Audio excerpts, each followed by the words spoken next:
اولم یروا الی ما خلق اللہ من شیء یتفیأ ظلالہ عن الیمین والشمائل سجدا للہ وہم داخرون، کیا یہ دیکھتے نہیں ہیں ان تمام چیزوں کو جنہیں اللہ نے پیدا کیا ہے، ان کے جو سائے ہیں وہ ڈھلتے ہیں کسی کے داہنی طرف کبھی بائیں طرف، سجدا للہ، اللہ تعالیٰ کے لیے سجدہ کرتے ہوئے، وہم داخرون، اور وہ بہت عاجزی کی کیفیت میں ہوتے ہیں۔ یہ اصل میں ایک جس کو کہتے ہیں کہ پکچر ہے جو کھینچی جا رہی ہے، چشم تصور سے دیکھیے، جیسے کہ اس سے پہلے بھی آ چکا ہے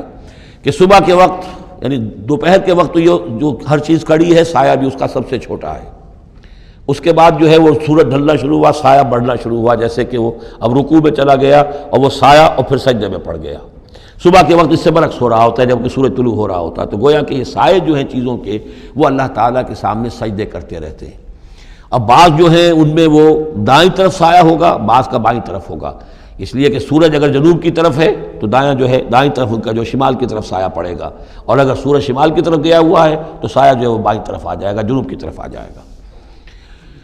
وَلِلَّهِ يَسْجُدُ مَا فِي السَّمَاوَاتِ وَمَا فِي الْأَرْضِ مِن دَابَّةٍ وَالْمَلَائِكَةُ وَهُمْ لَا يَسْتَكْبِرُونَ، اور اللہ ہی کے لیے سجدہ کرتی ہیں ہر شے، ہر وہ مخلوق جو آسمانوں میں ہے اور زمین میں ہے، چاہے وہ چوپائے ہیں اور چاہے وہ فرشتے ہیں آسمان میں، وَهُمْ لَا يَسْتَكْبِرُونَ، اور وہ ہرگز تکبر سے کام نہیں لیتے۔ يَخَافُونَ رَبَّهُم مِّن فَوْقِهِمْ، وہ تو اپنے رب سے خوف زدہ رہتے ہیں، ہر وقت لرزاں ترساں رہتے ہیں اپنے اوپر سے۔ وَيَفْعَلُونَ مَا يُؤْمَرُونَ، اور کرتے ہیں وہی کچھ جس کا کہ انہیں حکم ہوتا ہے۔